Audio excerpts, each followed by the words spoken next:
Hello students, lesson number second में अपने last lecture के अंदर अपने कोशिका चक्कर के बारे में पढ़ा था। कोशिका चक्कर अपना कंप्लीट हो गया था और इस लेक्चर में अपने पढ़ेंगे एम अवस्था के बारे में। ठीक है, एम अवस्था के अंदर अपने इस लेक्चर के अंदर पढ़ेंगे माइटोसिस मतलब समसूत्री विभाजन के बारे में। लेकिन एम अवस्था को शुरू करने से पहले मैं थोड़ा सा कोशिका चक्कर को रिपीट कर देता हूँ कि थोड़ा बहुत आपको समझ में आ जाएगा। ठीक है, तो जिसने पहले वाले लेक्चर नहीं देखे हुए तो इस लेक्चर को देखने से पहले वो एक बार पहले वाले लेक्चर जरूर देख ले।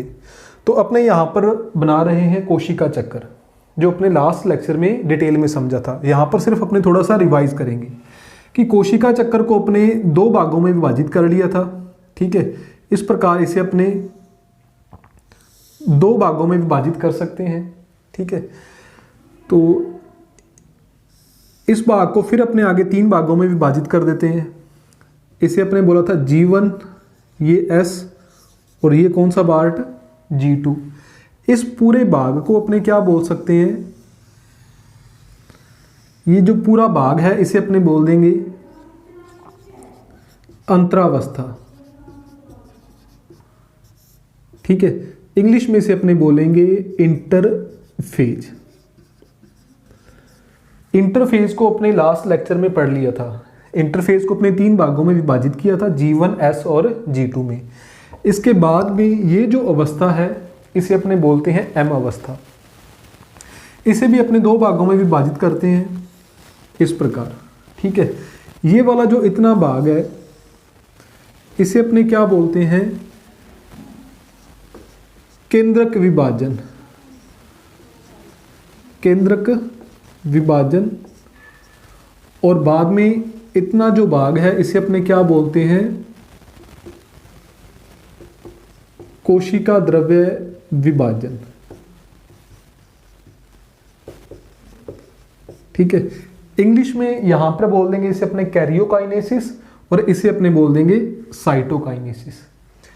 केंद्रक विभाजन को मतलब कैरियोकाइनेसिस को आगे अपने चार भागों में विभाजित किया था। इस प्रकार चार भाग कौन से थे, मैं यहां पर लिखता हूं शॉर्ट में, प्रोफेज, मेटाफेज, एनाफेज और टीलोफेज। इन चार अवस्थाओं में जिसे हिंदी में लिखते हैं अपने पूर्वावस्था मतलब प्रोफेज, मध्यावस्था मतलब मेटाफेज। ठीक है, पश्चावस्था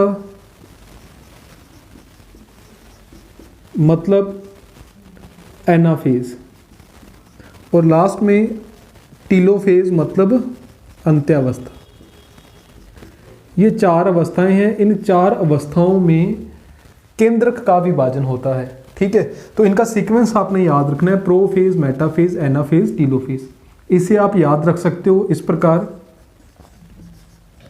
मतलब पी मत। ठीक है, पी से पी और MAT से पी मत या पुराना मैट, इस प्रकार आप कैसे भी इसे याद रख सकते हो। और बाद में होता है कोशिका द्रव्य विभाजन। ये अपने पूरा डिटेल में लास्ट लेक्चर में पढ़ा था। तो आज अपने पढ़ना है एम अवस्था के बारे में। एम अवस्था में होता है मतलब कोशिका में विभाजन होगा। अंतरावस्था में कोशिका में विभाजन नहीं हुआ था, इसके आगे कोशिका में विभाजन होता है। पहले केंद्रक में विभाजन होता है, बाद में कोशिका द्रव्य में विभाजन होता है। तो पहले अपने पढ़ेंगे कि कोशिका का जो केंद्रक है वो किस प्रकार विभाजित होता है।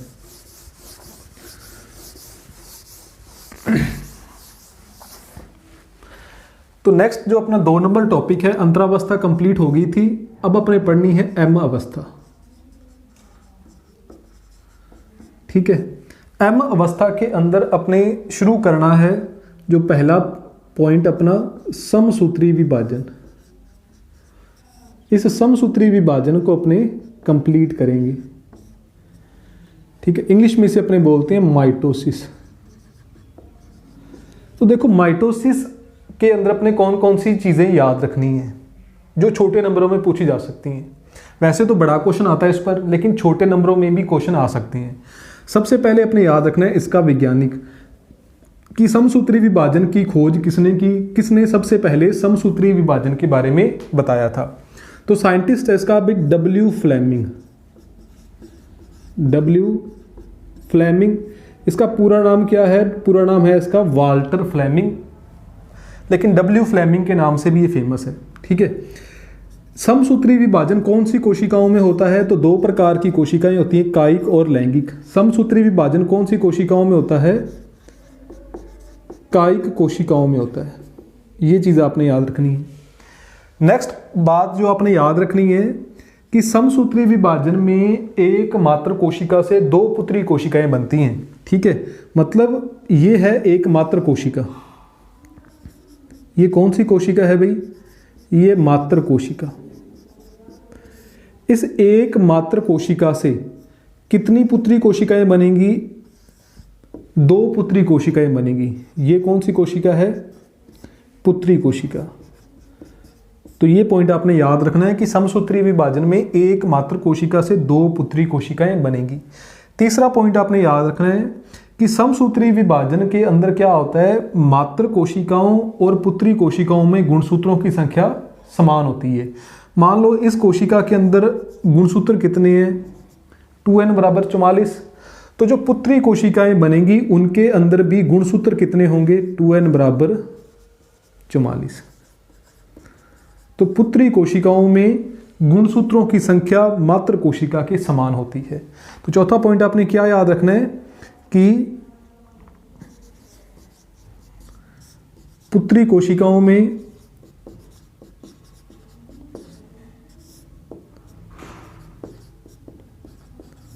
गुणसूत्रों की संख्या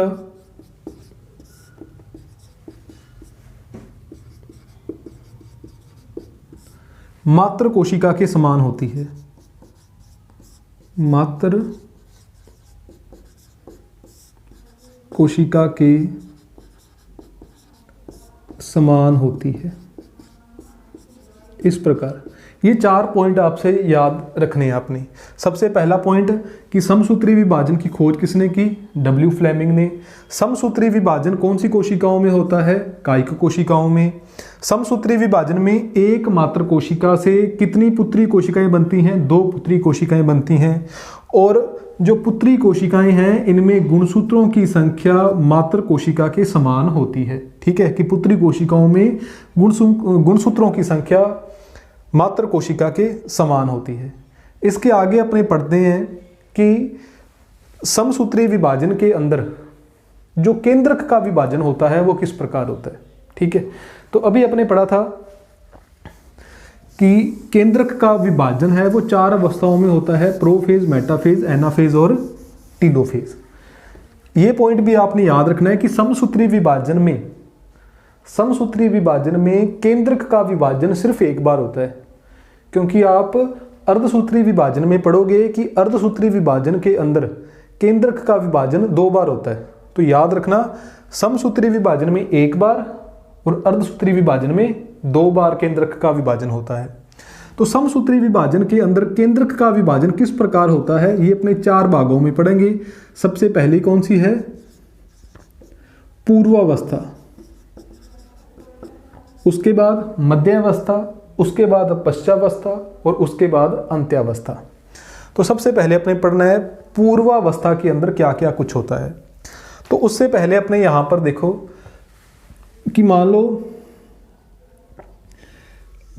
पूर्वावस्था शुरू होने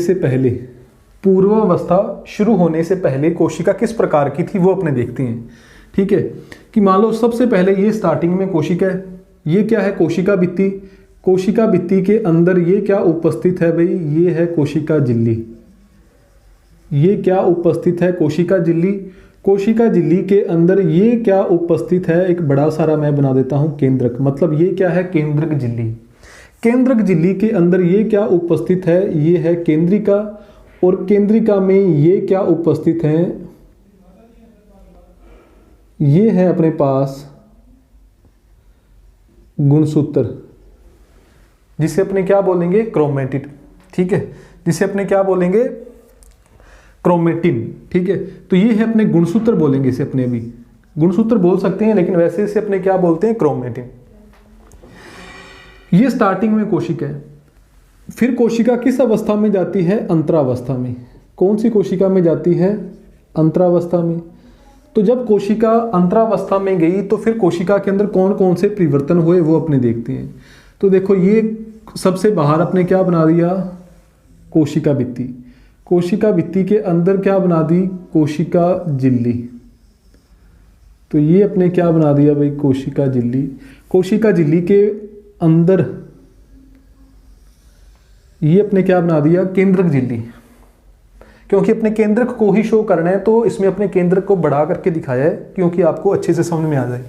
तो ये केंद्रक झिल्ली, केंद्रक झिल्ली के अंदर ये क्या उपस्थित है? केंद्रिका। और जब अंतरावस्था खत्म हो जाती है तो अपने को पता है तब डीएनए क्या हो जाता है? डबल। आपने पढ़ा है कि जो एस फेज होती है अंतरावस्था की, जो एस अवस्था है उसमें रेप्लिकेशन होता है, पुनरावृत्ति होती है, जिसके कारण डीएनए डबल हो जाता है। तो यहाँ पर अपने इस प्रकार से इसे शो करेंगे कि इनमें नंबर ऑफ डीएनए, डीएनए की जो मात्रा है वो क्या होगी? डबल। गुणसूत्र नहीं डबल हुए, गुणसूत्र देखो 4 ही हैं। यहाँ पर कितने गुणसूत्र हैं? 4। यहाँ पर भी कितने? 4। लेकिन उनमें डीएनए की जो मात्रा है वो क्या होगी? डबल। ठीक है। तो क्योंकि उसमें क्या होता है? रेप्लिकेशन या पुनरावृत्ति। तो रेप्लिकेशन होने से, पुनरावृत्ति होने से अंतरावस्था में डीएनए क्या होगा? डबल। ये कोशिका कब है? जब अंतरावस्था खत्म होगी, मतलब G1S और G2 के बाद में अपने को कोशिका इस प्रकार की दिखाई देती है।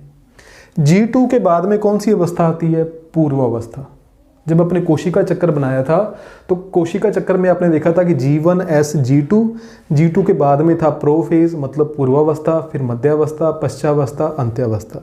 तो अंतरावस्था जब खत्म हुई तो अपने को कोशिका इस प्रकार की दिखाई दी। फिर कौन सी अवस्था आ गई? पूर्वावस्था। पूर्वावस्था में देखो क्या क्या कुछ होगा। सबसे पहला पॉइंट जो आपने याद रखना है कि जो यहां से आपको दिखाई दे रही है केंद्रक झिल्ली, केंद्रक झिल्ली क्या हो जाएगी? विलुप्त हो जाएगी, या आप कह सकते हो विलुप्त होना शुरू हो जाती है और जब पूर्वावस्था खत्म होती है तो विलुप्त हो जाती है। तो इसलिए आपने यहां पर याद रखना है कि यहां पर जो पूर्वावस्था में केंद्रक झिल्ली विलुप्त हो जाती है, केंद्रक झिल्ली विलुप्त हो जाती है और इसके अंदर ये है जो केंद्रिका, ये केंद्रिका भी क्या हो जाएगी? विलुप्त हो जाएगी। दूसरा पॉइंट आपने क्या याद रखना है कि केंद्रिका विलुप्त। अब देखो यहां पर बाहर क्या उपस्थित है भाई? यहां पर उपस्थित है कोशिका द्रव्य। ये क्या है? कोशिका द्रव्य। और ये क्या है? केंद्रक द्रव्य। कोशिका द्रव्य और केंद्रक द्रव्य दोनों अलग अलग हैं क्योंकि उनके बीच में क्या है? केंद्रक झिल्ली। तो जब केंद्रक झिल्ली विलुप्त हो गई तो कोशिका द्रव्य और केंद्रक द्रव्य आपस में मिक्स हो जाएंगी। कोशिका द्रव्य और केंद्रक द्रव्य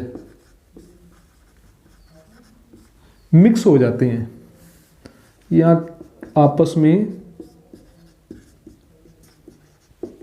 मिल जाते हैं, मिल गए। ठीक है। उसके बाद आपने क्या पॉइंट याद रखना है?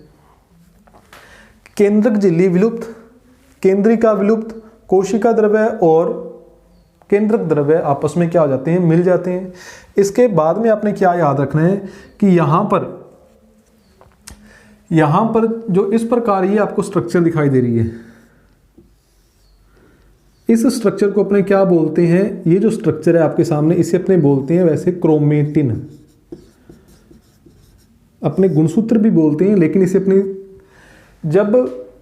जब तक कोशिका विभाजन शुरू नहीं होता, ठीक है, जब तक कोशिका विभाजन शुरू नहीं होता तो उसके अंदर जो इस प्रकार की स्ट्रक्चर है उसे अपने बोलते हैं क्रोमेटिन।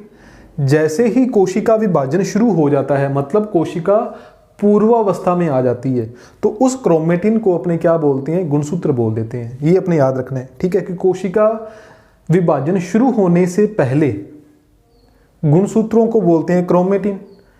ठीक है। और जैसे ही कोशिका विभाजन शुरू हो जाता है मतलब पूर्वावस्था आ जाती है तो उस क्रोमेटिन को अपने गुणसूत्र बोल देते हैं। होता क्या है इसमें? ये जो स्ट्रक्चर आपको दिखाई दे रही है, ये वाली जो स्ट्रक्चर है, इन्हें अपने बोलते हैं क्रोमेटिड। ये होते हैं क्रोमेटिड और ये होता है गुणसूत्र बिंदु। गुणसूत्र बिंदु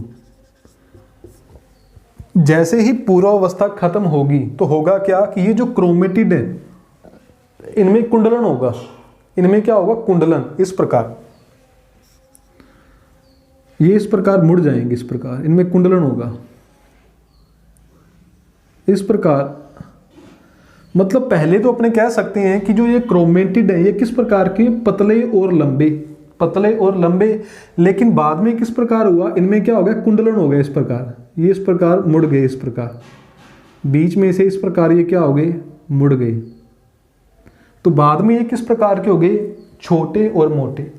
ठीक है, पहले किस प्रकार के थे? पतले और लंबे। लेकिन जैसे ही पूर्वावस्था खत्म होती है तो ये जो क्रोमेटिड हैं वो छोटे और मोटे हो जाते हैं। तो अपने याद रखना है कि जो क्रोमेटिन है, क्रोमेटिन मतलब जब क्रोमेटिड पतले व लंबे होते हैं, वो कब होते हैं? कोशिका विभाजन से पहले। ठीक है, क्रोमेटिन है वो किस में चेंज हो जाता है? क्रोमेटिन गुणसूत्रों में परिवर्तित हो जाता है। गुणसूत्रों में क्या होगा कि जो क्रोमेटिड है, क्रोमेटिड छोटे व मोटे हो जाते हैं, छोटे व मोटे हो जाते हैं।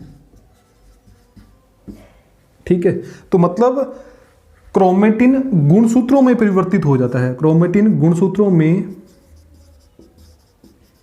परिवर्तित हो जाता है। तो यहां पर आप बात याद रखोगे कि जब कोशिका विभाजन नहीं हो रहा होता तो इन संरचनाओं को अपने बोलते हैं क्रोमेटिन। मतलब तब क्या होता है? ये क्रोमेटिड पतले और लंबे होते हैं। जैसे ही कोशिका विभाजन शुरू होगा, पूर्वावस्था आएगी, इन क्रोमेटिड में क्या होगा? कुंडलन होगा, जिसके कारण ये क्रोमेटिन है वो गुणसूत्रों में चेंज हो जाएंगे। ठीक है, और लास्ट अपने क्या याद रखना है कि तर्कु तंतुओं का निर्माण शुरू हो जाता है। तर्कु तंतुओं का निर्माण प्रारंभ, ये पॉइंट आपने याद रखने हैं। अब देखो इसको अपने डायग्राम के द्वारा कैसे शो करेंगे। डायग्राम इसका अपने यहाँ पर बनाते हैं कि पहले कोशिका इस प्रकार की थी, अब देखो कोशिका किस प्रकार की होगी। ये सबसे बाहर अपने क्या बना दी हुई? ये अपने बना दी कोशिका भित्ति। कोशिका भित्ति के बाहर मतलब अंदर की ओर ये क्या उपस्थित है? ये उपस्थित है कोशिका झिल्ली। कोशिका झिल्ली के अंदर क्या थी? केंद्रक झिल्ली। अब केंद्रक झिल्ली क्या होगी? विलुप्त। केंद्रिका विलुप्त हो गई, अपने नहीं बनानी। कोशिका द्रव्य और केंद्रक द्रव्य आपस में मिक्स हो गए, इसको अपने शो नहीं करना। ये वाली जो संरचना है मतलब जो क्रोमेटिन है वो किस में परिवर्तित हो गए हैं? वो क्रोमेटिड में परिवर्तित हो गए। मतलब इस प्रकार के वो छोटे और मोटे हो गए, उनको अपने इस प्रकार कुंडलित शो करना है। इस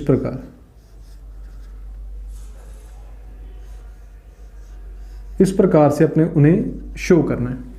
ठीक है, और तर्कु तंतुओं का निर्माण प्रारंभ हो जाता है। तो मतलब इस प्रकार दोनों ध्रुवों पर जो तर्कु तंतु हैं अपने इस प्रकार अपने शो करने, इन्हें एक लाइन लगाकर, ठीक है, अपने इस प्रकार एक लाइन लगाकर इन्हें अपने शो कर देते हैं कि यहाँ पर ये जो तर्कु तंतु हैं इनका निर्माण क्या हो जाता है? प्रारंभ हो जाता है। ये अपने डायग्राम कौन सा बना दिया?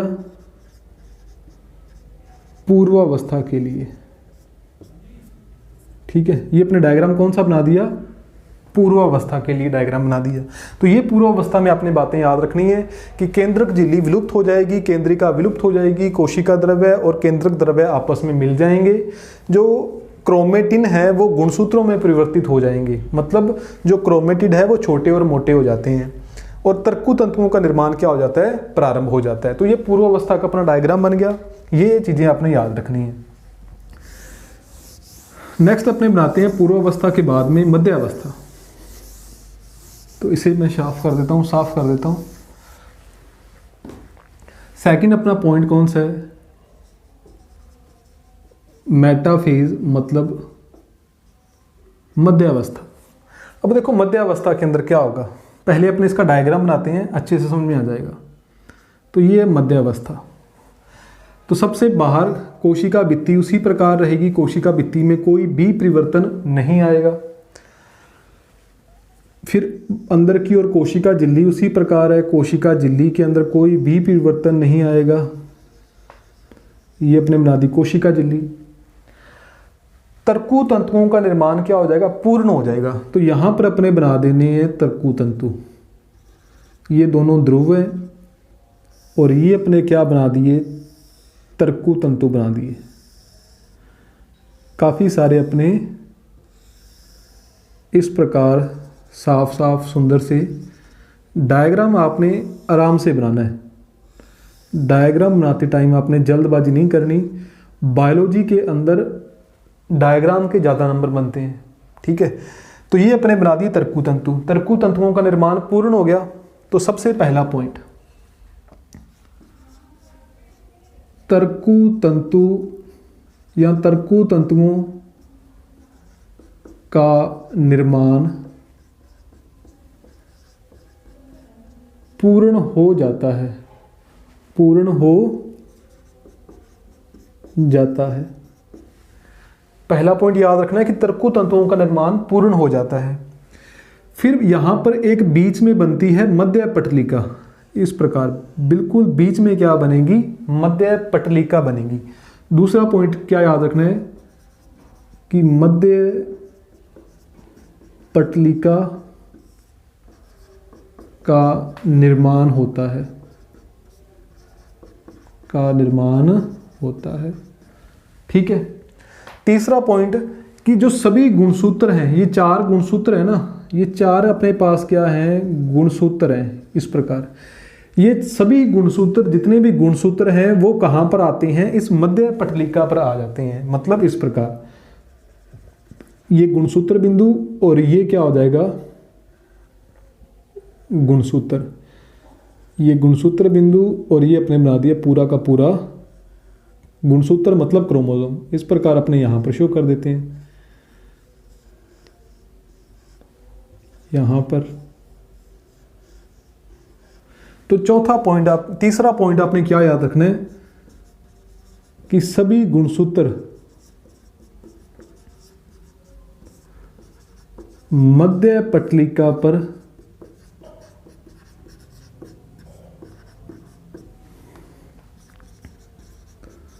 व्यवस्थित हो जाते हैं। सभी गुणसूत्र मध्य पटलिका पर व्यवस्थित हो जाते हैं। सभी कहां पर आगे, मध्य पटलिका पर। अब देखो आपको यहां पर क्या दिखाई दे रहा है कि ये तो है गुणसूत्र बिंदु, ये क्या है, तर्कु तंतु, और ये क्या है, मध्य पटलिका। ये क्या है, मध्य पटलिका, ठीक है। मेटासेंट्रिक प्लेट जिसे अपने बोलते हैं, मध्य पटलिका। और ये क्या है, तर्कु तंतु। आपको इस प्रकार से दिखाई दे रहा है कि ये है गुणसूत्र बिंदु। आपको क्या दिखाई दे रहा है कि जो गुणसूत्र बिंदु है वो दोनों तरफ से तर्कु तंतुओं से जुड़ा हुआ है। यही आपको दिखाई दे रहा है कि गुणसूत्र बिंदु दोनों तरफ से तर्कु तंतुओं से जुड़ा हुआ है। लेकिन ऐसा नहीं होता। जब अपने ध्यान से देखते हैं ना माइक्रोस्कोप में, तो अपने को क्या दिखाई देता है कि इस प्रकार ये है अपने पास तर्कु तंतु, और ये है अपने पास मध्य पटलिका, और ये है अपने पास गुणसूत्र बिंदु, ठीक है। ये है अपने पास क्रोमेटिड। तो अपने को दिखाई देता है कि ये जो गुणसूत्र बिंदु है ना, गुणसूत्र बिंदु, इसके चारों ओर एक प्रोटीन की एक डिस्क होती है, या कह लो कि प्रोटीन का एक छोटा सा आवरण होता है, ठीक है। प्रोटीन का एक छोटा सा आवरण होता है। उस आवरण को अपने क्या बोलते हैं, वो जो आवरण है उस आवरण को अपने बोलते हैं काइनेटोकोर, ठीक है। ये जो आवरण है ना, छोटा सा जो आवरण आपको दिखाई दे रहा होगा शायद, इसे अपने बोलते हैं काइनेटोकोर, ठीक है। ये काइनेटोकोर किसका बना होता है, प्रोटीन का, प्रोटीन से निर्मित डिस्क, प्रोटीन से बनी हुई एक छोटी सी डिस्क होती है जो गुणसूत्र बिंदु के चारों ओर उपस्थित होती है। तो वास्तव में ये काइनेटोकोर तर्कु तंतुओं से जुड़ा होता है। तो याद रखना आप कि काइनेटोकोर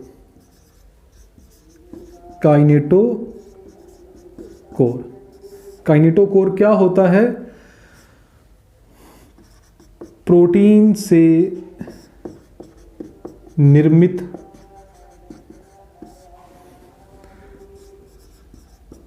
डिस्क नुमा संरचना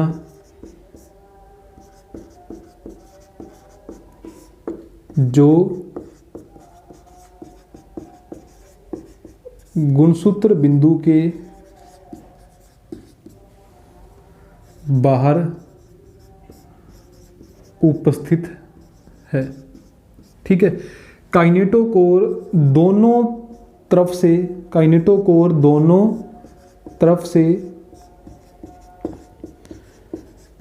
तर्कु तंतुओं से जुड़ा रहता है। तर्कु तंतुओं से जुड़ा रहता है। ये चीज़ें आपने याद रखनी है। तो ये पॉइंट आपने याद रखने हैं कि तर्कु तंतुओं का निर्माण पूर्ण हो जाता है, बीच में एक मध्य पटलिका बनती है, मध्य पटलिका पर सारे के सारे गुणसूत्र आ जाते हैं, और जो काइनेटोकोर है, काइनेटोकोर क्या है कि गुणसूत्र बिंदु के चारों ओर एक प्रोटीन की डिस्क होती है।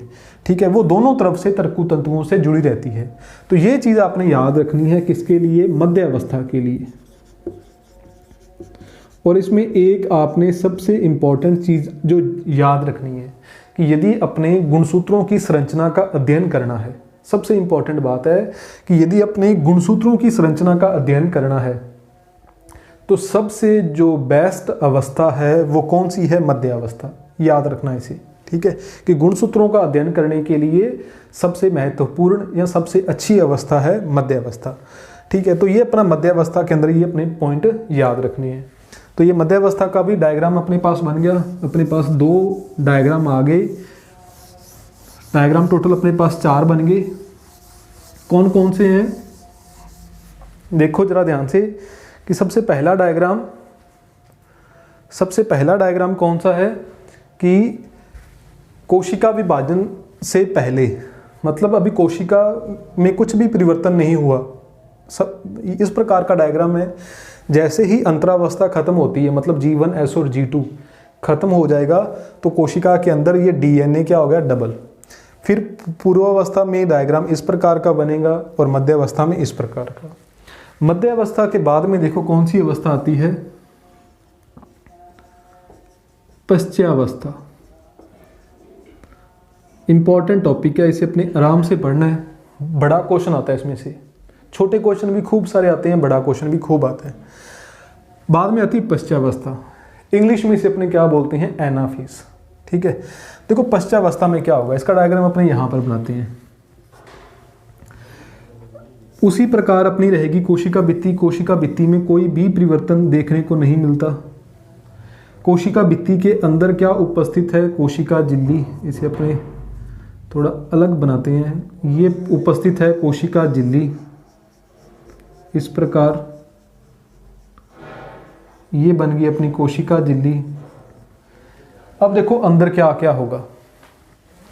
यहां पर देखो अपने दिख रहा है कि जो काइनेटोकोर है, काइनेटोकोर क्या है?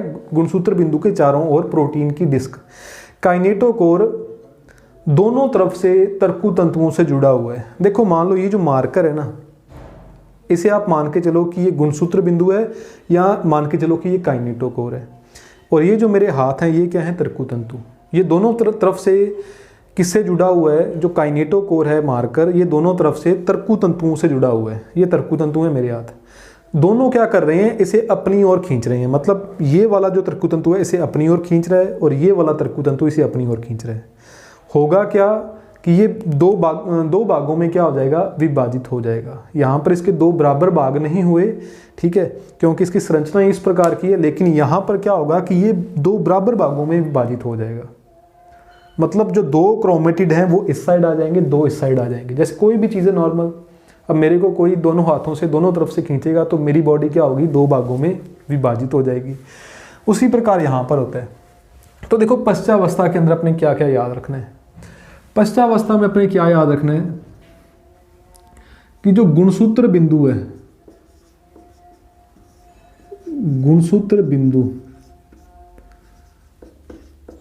दो भागों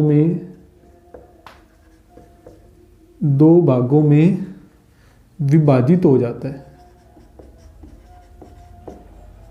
दो भागों में विभाजित हो जाता है इस प्रकार। ठीक है, कि ये वाला यहां पर है जो इस प्रकार, ये दो क्रोमेटिड अलग हो गए और यहां पर ये दो क्रोमेटिड क्या हो गए, अलग हो गए। ठीक है, ये वाला तर्कुतंतु उसी प्रकार रहेगा।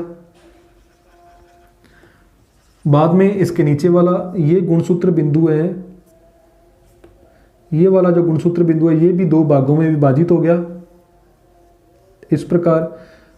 उसी प्रकार तर्कुतंतु, ये वाला गुणसूत्र बिंदु भी दो भागों में विभाजित हो गया और उसी प्रकार तर्कुतंतु और ये वाला जो गुणसूत्र है वो भी दो भागों में, मतलब गुणसूत्र बिंदु दो भागों में क्या हो गया, विभाजित हो गया इस प्रकार। ठीक है, तो सभी के सभी जो गुणसूत्र बिंदु हैं वो क्या हो जाते हैं, इसमें दो भागों में क्या हो जाते हैं, विभाजित। तो अब देखो यहां पर कितने गुणसूत्र दिखाई दे रहे हैं आपको। यहां पर देखो जितने गुणसूत्र बिंदु होते हैं उतने ही क्या होते हैं, गुणसूत्र होते हैं। यहां पर गुणसूत्र बिंदु कितने हैं, गिनो, 1 2 3 और 4। यहां पर कितने हैं, 1 2 3 4 5 6 7 8। 8 गुणसूत्र बिंदु मतलब 8 गुणसूत्र, 4 गुणसूत्र बिंदु मतलब 4 गुणसूत्र। तो पश्चावस्था के अंदर, कौन सी अवस्था में, पश्चावस्था में जब गुणसूत्र बिंदु दो भागों में विभाजित हो जाते हैं तो मतलब गुणसूत्रों की संख्या दुगनी हो जाती है। तो आपसे यदि पूछा जाए एग्जाम में कि कौन सी अवस्था में गुणसूत्रों की संख्या दुगनी होती है तो वो कौन सी अवस्था है, पश्चावस्था। तो इस अवस्था में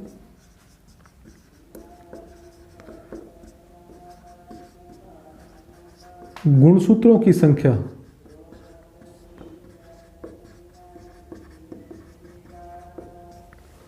दुगनी हो जाती है या दो गुनी हो जाती है।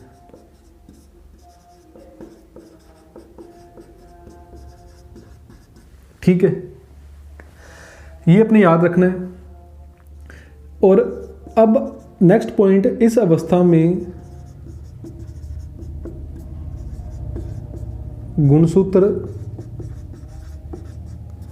UVL आकार के दिखाई देते हैं, UVL आकार के दिखाई देते हैं।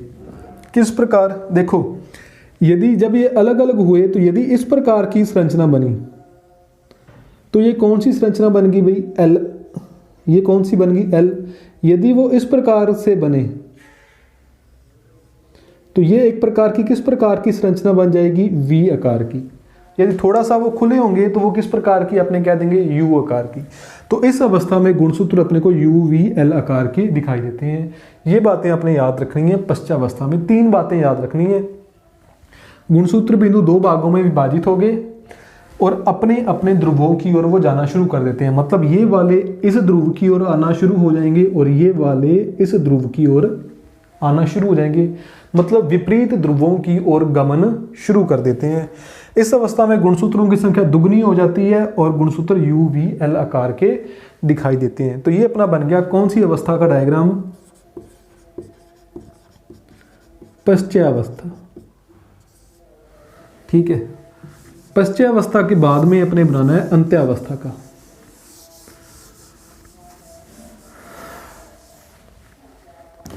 अब देखो अंत्यावस्था में क्या होगा। अंत्यावस्था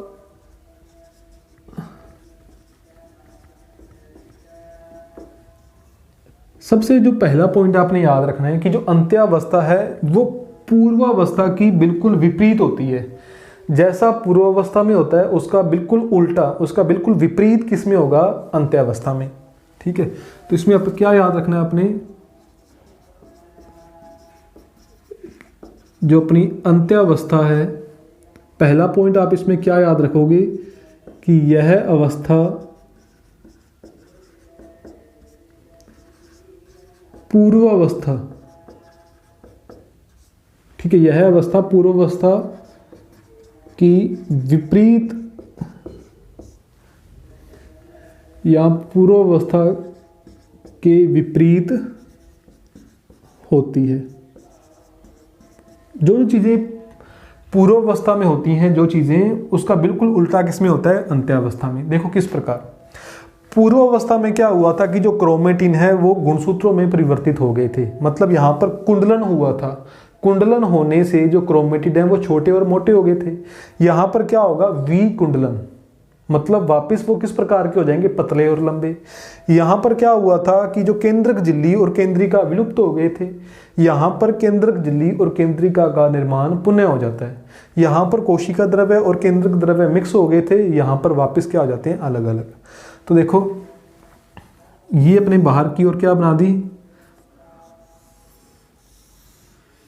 कोशिका भित्ति।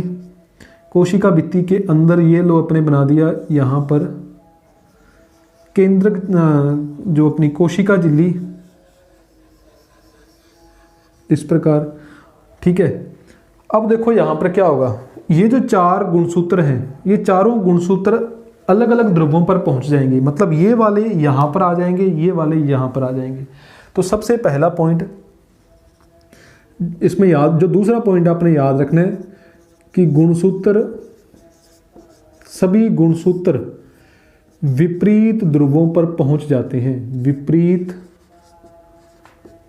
ध्रुवों पर पहुंच जाते हैं। पॉइंट याद रखना आपने। दूसरा पॉइंट, गुणसूत्र या गुणसूत्रों में विकुंडलन, विकुंडलन होने से क्रोमेटिड वापिस, मतलब जैसा कि पूर्वावस्था से पहले था, वापिस पतले व लंबे हो जाते हैं। किस प्रकार? इस प्रकार देखो यहाँ पर ये वापस क्या हो जाएंगे? पतले और लंबे हो जाएंगे, इस प्रकार।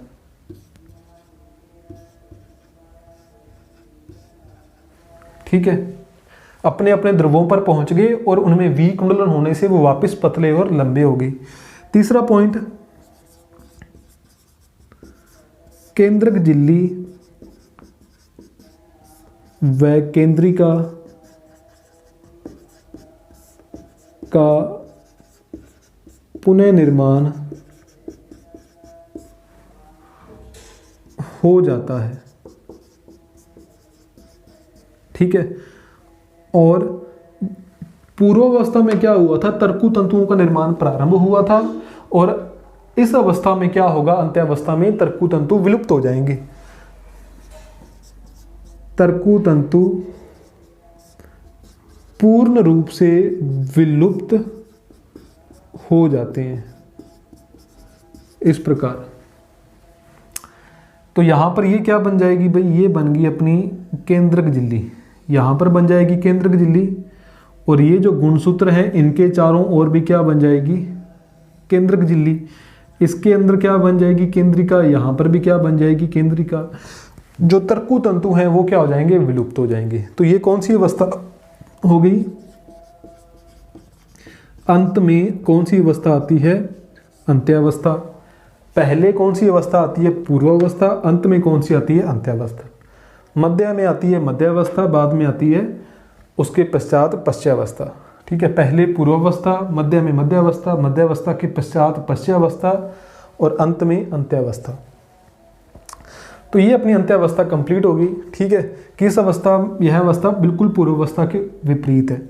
गुणसूत्र अलग अलग ध्रुवों पर पहुंच गए, उनमें विकुंडलन हुआ, मतलब वापस पतले और लंबे, और तर्कु तंतु विलुप्त। तो अपने पढ़ा था, अब मैं स्टार्टिंग में जो अपनी चीज़ें लिखी थी उनको मैं दोबारा फिर यहाँ पर लिख रहा हूँ समझाने के लिए। अपने पढ़ा था कि जो समसूत्री विभाजन में एकमात्र कोशिका से कितनी पुत्री कोशिकाएं बनती हैं? 2 पुत्री कोशिकाएं बनती हैं। बाद में यहाँ पर क्या होगा, बाद में यहाँ पर कोशिका द्रव्य का विभाजन होगा। कोशिका द्रव्य का विभाजन होने से इसकी जो कोशिका झिल्ली है वो अलग हो जाएगी और इसकी जो कोशिका झिल्ली है वो क्या हो जाएगी, अलग हो जाएगी। और इन दोनों की जो कोशिका भित्ति है, इसकी कोशिका भित्ति अलग हो जाएगी और इसकी जो कोशिका भित्ति है वो अलग हो जाएगी। ठीक है, 2 कोशिकाएं बन जाएंगी। अब बाद में तो अपने पढ़ा था समसूत्री विभाजन में एक पुत्री कोशिका से कितनी पुत्री कोशिकाएं बनती हैं? 2। ये मात्र कोशिका और ये दोनों पुत्री कोशिकाएं। तो यही हुआ है, ये अपने पास एक मात्र कोशिका थी, तो जब समसूत्री विभाजन खत्म हुआ तो कितनी पुत्री कोशिकाएं बन गई? 2 पुत्री कोशिकाएं बन गई। अपने देखा था कि जितने मात्र कोशिका में गुणसूत्र होते हैं उतने ही गुणसूत्र किसमें होते हैं? दोनों पुत्री कोशिकाओं में। 44 यहाँ पर है तो 44 ही इन दोनों के अंदर है। अब देखो यहाँ पर कितने गुणसूत्र हैं, यहाँ पर अपने समझे थे कि अपने पास मान लो 4 गुणसूत्र हैं मात्र कोशिका में। कितने गुणसूत्र? 4। तो 2 पुत्री कोशिकाओं में कितने गुणसूत्र हैं? 4 ही इसमें है और 4 ही इसमें है। तो 4 गुणसूत्र इसमें है और 4 ही इसमें है, मतलब गुणसूत्रों की संख्या मात्र कोशिका के समान है।